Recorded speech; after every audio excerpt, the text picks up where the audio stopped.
La clase media está desapareciendo, los ricos se hacen cada vez más ricos y los pobres más pobres.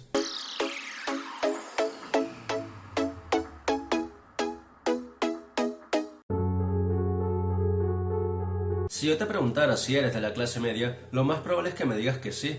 Vivimos rodeados de conceptos de películas, series, que nos hacen pensar que ser de clase media implica vivir en un buen vecindario, tener una casa propia, una familia, trabajo estable y demás. Es tener la capacidad financiera de atender las necesidades presentes y futuras inmediatas sin menor dificultad. Sin embargo, ¿qué es la clase media? Si nos vamos a la definición de Max Weber, quien fue economista y sociólogo alemán, la clase media es aquella que no tiene los suficientes ingresos pasivos para atender sus necesidades y que por lo tanto se tiene que involucrar activamente en la obtención de estos ingresos. En este video vamos a entender cuáles son las 3 razones por las cuales la clase media está desapareciendo y no solo eso, sino también qué puedes hacer al respecto. Hola a todos y bienvenidos a otro episodio de Finanzas y Mejora Continua. Rápidamente, antes de continuar, si este video está siendo de tu agrado, por favor no te olvides de suscribirte al canal y de compartirlo. La primera razón que explica por qué la clase media está desapareciendo es que la economía no se desarrolla al mismo ritmo que lo hacen los salarios. En esta gráfica, la línea azul representa el crecimiento del Producto Interno Bruto en Estados Unidos hasta poco después del 2015 y la línea roja representa el ingreso promedio en un hogar de clase media. Puedes apreciar que desde los años 90 hubo una clara tendencia de desaceleración de los ingresos en los hogares con respecto al crecimiento económico. Mientras que el Producto Interno Bruto incrementó entre el año 2000 y 2020 un 105%, si vemos el crecimiento de los salarios ajustados a la inflación, este fue de unos $21 a $23.24, un incremento de tan solo el 10%. Y eso es a 20 años. Si nosotros ajustamos ese crecimiento y lo expresamos de forma anual, ese 10% equivale a tan solo el 0.51% anual. Quizá esto se vea mejor en esta gráfica. Lo que estamos viendo en la línea amarilla es el crecimiento del poder adquisitivo del dólar, pero sin considerar la inflación. Si consideramos la inflación, que es la línea verde, desde 1964 hasta el 2008, el poder adquisitivo de Estados Unidos incrementó en tan solo un 11.7%, lo cual representa un 0.2% anual. En México la situación es similar. Su Producto Interno Bruto incrementó un 80% entre el 2000 y 2021. Sin embargo, si observamos los salarios entre el 2000 y el 2021, puedes ver que incluso hoy en día tienen menor poder adquisitivo que el de hace más de 20 años. Mientras que en el 2020 el salario promedio anual era de $17.863, hoy en día es de $16.610. Por otra parte, aquí observamos la distribución de la riqueza en Estados Unidos entre 1970 y 2018. Mientras que en 1970 la clase media representaba el 62% de la distribución de la riqueza, para el 2018 esto solo era del 43%, mientras que la distribución de la clase alta pasó de 29 a 48% e incluso la distribución de la clase baja se redujo del 10 al 9%. En México, según fuentes oficiales del INEGI, se estima que en los últimos 2 años 6.2 millones de personas han dejado de ser de clase media. Según cifras oficiales, la cantidad de personas de la clase media pasó de 39.2% en el 2010 al 37.2% en el 2020. De hecho, según un estudio se estima que el 61% de las personas consideran que son de clase media. Sin embargo, la realidad es que tan solo el 12% lo es. La segunda razón es la tasa de inflación con respecto a la tasa de crecimiento de los salarios. Al inicio del video ya vimos que prácticamente los salarios en México no han incrementado prácticamente en nada. Sin embargo, la inflación de los últimos 20 años se ha mantenido en un promedio del 5% anual. Si consideramos una tasa de crecimiento anual en los salarios del 3%, esto quiere decir que el poder adquisitivo año con año desde el 2000 se ha reducido en 2% anual aproximadamente. Y esto también lo podemos observar en las dificultades de adquirir una casa. Lo que vemos en pantalla es una gráfica del precio promedio de una casa dividido por el ingreso promedio de un hogar en Estados Unidos. Podemos ver que entre 1960 y el 2000, este valor fue relativamente constante alrededor de 4.5. Este valor significa que el precio promedio de una casa para ese entonces era de 4.5 veces el ingreso promedio de un hogar. Sin embargo, para el 2008, este valor se disparó hasta llegar a 7, y esto sucedió en la crisis inmobiliaria. Sin embargo, puedes ver que hoy en día incluso el valor ya es superior a 7. Para finales del 2022 se ubicaba en 7.52. Esto quiere decir que en ese país el precio promedio de una casa es de 7.52 veces más que el ingreso promedio de un hogar, es decir, casi el doble que hace 20 años. Y si consideramos que los ingresos promedio por hogar prácticamente no han aumentado nada, esto supone una gran dificultad. Y la tercera razón que explica por qué la clase media está desapareciendo es por la naturaleza misma de los ingresos de la clase media. La pregunta que deberíamos hacernos es, ¿por qué la clase alta sí ha sido capaz de incrementar la distribución de la riqueza para ellos?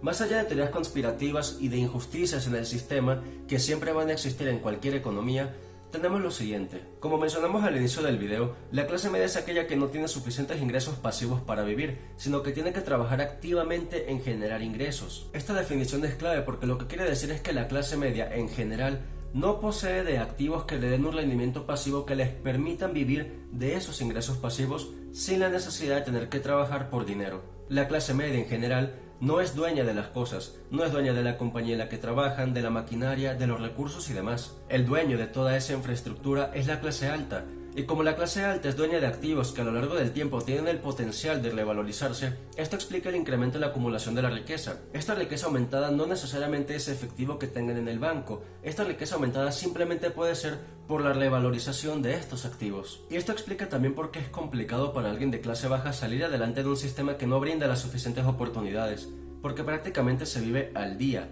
Cada peso o cada dólar que ingresa se gasta por necesidad, no porque la persona quiera. Es por esto que es tan importante que en todo país o en todo gobierno exista la posibilidad de ayudar a estas personas, como por ejemplo con becas basadas en el trabajo, becas basadas en la meritocracia. Pero la gran pregunta aquí es, ¿por qué es tan difícil? Porque no solamente es difícil pasar de clase baja a clase media, también se tiene la impresión de que es difícil pasar de clase media a clase alta. ¿Por qué? La razón está en la mentalidad que genera el sistema educativo tradicional. En la escuela tradicional se enseña matemáticas, física, química, geografía, música, pero ¿en qué momento se enseña de finanzas? De formar un presupuesto, de cómo tener un fondo de emergencia, de cómo usar tarjetas de crédito adecuadamente, de la importancia de la inteligencia emocional. Nunca, al menos no previa a la universidad dependiendo de la carrera que escojas. Incluso, es muy probable que en el kinder o preescolar tuvieras clases de música, pero a medida que avanzabas en el sistema, a estas actividades se les restaba importancia, cuando en realidad el arte es una característica intrínseca en el ser humano. Desde la prehistoria encontramos el arte en su máxima expresión, seres humanos que expresaban la vida a través de la pintura, de la escultura y demás. Y no es que el sistema educativo sea intrínsecamente malo, es simplemente la naturaleza de su origen. El sistema educativo tradicional se originó en la Revolución Industrial en el año 1750. Cuando la Revolución Industrial inició, había la necesidad de pasar de trabajar en el campo a trabajar en la industria. Por lo tanto, había que capacitar a toda esa gente a un ambiente industrial. Y en este escenario, ¿qué es lo más importante? Seguir órdenes, llegar a tiempo, respetar a la autoridad y cumplir con un horario fijo de trabajo. A los industriales de esa época no les interesaba generar emprendedores, obviamente. Lo que les interesaba era generar buenos empleados, gente que fuera capaz de seguir indicaciones y cumplir con un horario de trabajo, nada más. Irse a dormir después de la jornada y levantarse el día siguiente para repetir. Por lo tanto, considerando este esquema de educación tradicional, es fácil inferir que a partir del mismo la probabilidad de generar emprendedores es muy baja, porque el sistema no está diseñado para generar emprendedores. El sistema está diseñado para generar buenos empleados, gente que sea capaz de seguir moviendo la maquinaria. A medida que pasa el tiempo, afortunadamente, esto ha ido cambiando, pero aún es muy común que la mayoría de los estudiantes no piensen en emprender, sino que, por otra parte, piensen en prepararse lo mejor posible, en sacar las mejores calificaciones, en cumplir con este esquema educativo para así maximizar la probabilidad de conseguir un empleo muy bien pagado. Ser emprendedor, en los orígenes de la revolución industrial, representaba una amenaza ante los intereses económicos de los industriales de la época. Obviamente, insisto, no querían gente así, solo querían gente que siguiera órdenes y contribuyera a maximizar las ganancias a cambio de un salario. Ahora bien, no todo esto está perdido. A medida que avanzamos como humanidad estamos mucho mejor. Sí, tenemos problemas, como siempre los ha habido, pero a medida que avanzamos las oportunidades incrementan. Hoy en día, por ejemplo, tienes la capacidad con una simple conexión a internet de aprender literalmente lo que quieras. Puedes aprender de física, de emprendimiento, puedes acceder a plataformas educativas altamente asequibles en línea y generar habilidades que te permitan ser más valioso. Incluso, puedes conectar con gente que sepa más que tú, puedes generar negocios en línea y muchas cosas más. Cosas que antes no podías hacer con la misma facilidad que tienes hoy en día. La clave está en cambiar nuestra forma de pensamiento y reconocer que la forma en la que se nos enseña, que es la tradicional por convención, no es la única y tampoco necesariamente es la más eficiente. Y para esto hay 6 cosas que puedes hacer al respecto. Lo primero es poner tus finanzas en orden. Elimina los gastos innecesarios que no aportan absolutamente nada a tu crecimiento. Si un gasto no es necesario, entonces, ¿para qué hacerlo?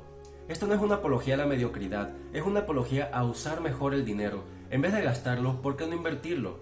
¿Por qué no usar ese dinero en potenciar tus habilidades y que así a futuro supongan un retorno a la inversión? El segundo punto no solamente es ahorrar, sino también invertir. Al fin y al cabo, ahorrar es una herramienta para alcanzar metas a muy corto plazo y también para darte tranquilidad mental. Si tú estás trabajando pero al mismo tiempo sabes que tienes 6 meses o 12 meses de manutención, entonces no te tendrás que preocupar si el día de mañana pierdes tus fuentes de ingreso. Esto además te dará mayor libertad de trabajar en lo que realmente te gusta. Tercero, no dependas de una fuente de ingreso. Y con esto no me refiero a tener 2 trabajos a tiempo completo, por supuesto, porque sería imposible. Sin embargo, hoy en día puedes aprender habilidades como por ejemplo escritura creativa y ofrecer servicios a medio tiempo como freelancer en blogs. Estos serían tus primeros pasos en la búsqueda de libertad financiera. Cuarto, no tengas todo tu dinero en una cuenta bancaria. Si solo dejas tu dinero en una cuenta bancaria, este perderá valor con el paso del tiempo. Lo ideal es que tengas una mínima cantidad por gastos inmediatos, pero la mayoría debería estar invertida. Y si aún no sabes cómo invertir, puedes iniciar con instrumentos de muy bajo riesgo, como por ejemplo CETES y bonos de deuda gubernamental. Quinto, aprende cada día más. Lee, estudia, aprende de finanzas, de economía y de emprendimiento, pero sobre todo, rodéate de gente que sepa más que tú. Rodéate de gente que te inspire a ser mejor. Hay un dicho que dice que tú eres el promedio de las 5 personas que te rodean. Si te rodeas con gente emprendedora, que maneja bien sus finanzas, que es inteligente emocionalmente, esto solo será para tu beneficio. Siempre sal de tu zona de confort para mejorar cada día más. Recuerda que si te mantienes cómodo, básicamente no creces. Y finalmente, busca emprender. Ten el objetivo de encontrar algo, un producto o un servicio mediante el cual le puedas brindar el mayor valor posible a la sociedad. ¿Qué otras cosas crees que podamos hacer para mejorar como personas? Házmelo saber en la caja de comentarios. Por otra parte, si este video fue de utilidad para ti, antes de irte por favor no te olvides de suscribirte al canal. Esto me ayudaría mucho a seguir creando contenido de la mayor calidad posible para ti. Sin más, gracias por tu tiempo y nos vemos en otro episodio de Finanzas y Mejora Continua. Cuídate mucho.